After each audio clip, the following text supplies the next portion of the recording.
Hello everyone. तो अब हम करेंगे अपना दूसरा टॉपिक इन्वायरमेंटल लैब्स रेट। मैंने आपको पहले एक टॉपिक करवाया है एटमॉस्फेरिक लेयर्स के बारे में। तो अब हम दूसरा टॉपिक कर रहे हैं इन्वायरमेंटल लैब्स रेट। तो मैं बीच बीच में टॉपिक इसलिए करा रही हूँ क्योंकि मैं वो टॉपिक करा रही हूँ एवरग्रीन जो आते ही आते हैं पेपर में, जिससे क्वेश्चन बहुत आते हैं।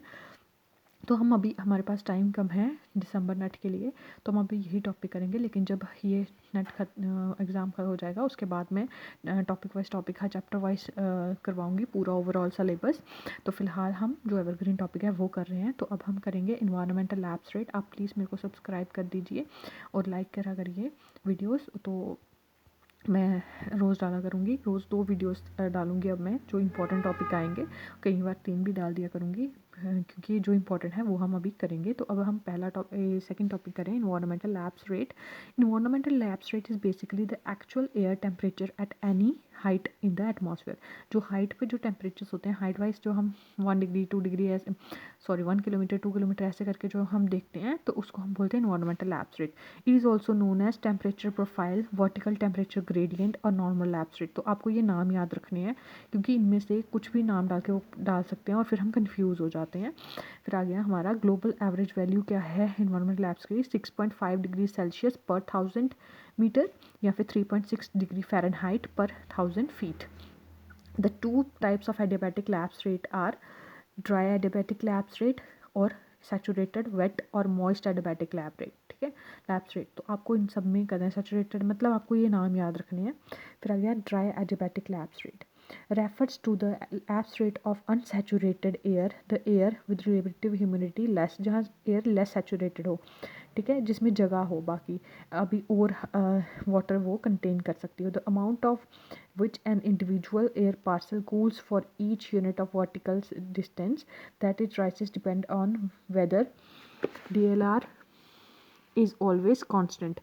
तो जहाँ पर unsaturated air होगी वहाँ पर DLR हमेशा constant होगा। It is always cools by 9.8 degree Celsius for each kilometre it rises. जैसे वो जाता है तो वो कितने उसे 9.8 डिग्री सेल्सियस। ठीक है, ड्राई एडियाबैटिक लैब्स रेट कितना 9.8 डिग्री सेल्सियस। तो आपको यही याद करके जाना है बस, इसके अलावा इसमें से कोई क्वेश्चन नहीं आ सकता। फिर उसके बाद आ गया आपका moist adiabatic labs rate. when an air parcel that is saturated, यहाँ पर देखो सैचुरेटेड, वहाँ पर अनसैचुरेटेड था। ठीक है, वो ड्राई था, ये वेट है, तो यहाँ पर सैचुरेटेड होगा। With water vapour rises some of the vapours will condense and the release latent heat. क्या रिलीज करेंगे वो? रिलेटेंट हीट, एडिशनल जो हीट होगी उनके अंदर वो रिलीज करेंगे। The process causes parcel to cool more slowly, ये धीरे धीरे कूल होता है। Then it would if it were not saturated. ठीक, अनसैचुरेटेड नहीं होता तो वो जल्दी कूल करता है, लेकिन अब वो सैचुरेटेड है तो वो धीरे धीरे कूल करता है। Varies considerably because the amount of water vapour in the air is highly variable. The greater the amount of vapour the smaller the adiabatic lapse rate, और on an average it is taken 4 degrees Celsius per kilometer. Okay, it is mainly related to the unstable conditions. As an air parcel rises and cools, it may eventually lose its moisture through condensation. Its lapse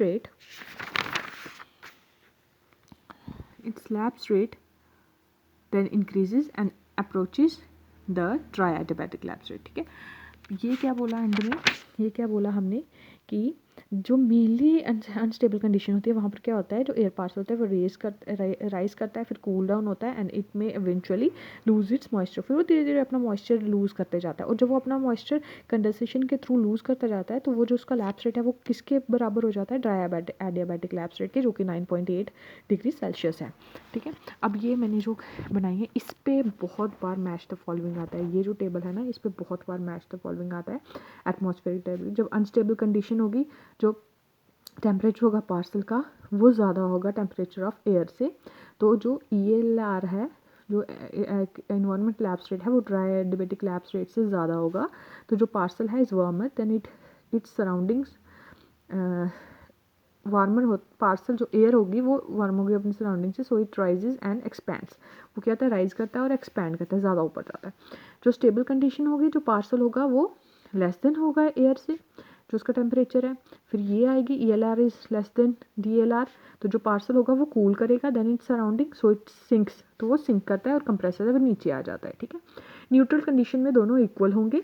ELR और DLR के equal होगा, the parcel is the same temperature. तो same temperature होता है no change, ठीक है, वो neutral condition सीधे नो चेंज, ठीक है, हॉरिजॉन्टली जाती है। तो ये था इन्वायरमेंटल लैप्स रेट। तो आप यहाँ से क्या कर सकते हो, इसको ये जो मैंने लिखा हुआ है आप एक बार अच्छी तरह से इसको नोट डाउन करिए और इसको पढ़ेंगे तो आपको समझ आ जाएगा कि मैंने क्या लिखा हुआ है, ठीक है। अगर आपको नहीं समझ आएगा मुझे बता देना, अभी मैं जल्दी जल्दी समझा रही हूँ, फिर मैं धीरे धीरे हर एक टॉपिक को अच्छी तरह से आपको समझाऊँगी। तो आप इसको देख सकते हो। ये टेबल बहुत इंपॉर्टेंट है, इस टेबल से रिलेटेड बहुत क्वेश्चन आते हैं, तो ये टेबल ज़रूर कर लेना, ये बहुत बहुत इंपॉर्टेंट टेबल है, ठीक है। सो आपको अगर कोई भी और टॉपिक चाहिए, अगर आपको अपनी मर्ज़ी से कोई टॉपिक चाहिए वो भी मुझे मैसेज कर सकते हो, वरना मैं धीरे धीरे जो जितने भी मैंने ये नोट्स बनाए हुए हैं और जो एवरग्रीन टॉपिक है मैं उसका आपको डाल दिया करूँगी, यहाँ पर वीडियो बना के डाल दिया करूँगी। So thank you. अगर आपको वीडियो मेरी पसंद आई तो please like share and subscribe, ताकि मैं और अच्छी तरह से पढ़ा सकूँ। I need subscriber and followers, you know that कि हर एक बंदा जो यूट्यूब स्टार्ट करता है उसको कुछ ना कुछ अर्निंग के लिए ही वो करता है। तो मेरा एक बार हो जाए स्टेबिलिटी अर्निंग में, तो मैंने बहुत से नोट्स बनाए हुए हैं इन्वायरमेंट के सारे। तो मैं हर एक टॉपिक हर एक चैप्टर जैसे ये पेपर होता है तो मैं शुरू से करना स्टार्ट कर दूँगी, और अभी मैं रोज़ 2 या 3 वीडियो डाला करूँगी। आप प्लीज़ सब्सक्राइब करिए, जिसको चाहिए उसको पता चल जाया करेगा जब मैं डाला करूँगी, तो मैं रोज़ 2 वीडियो या 3 डाल दिया करूँगी। Thank you so much.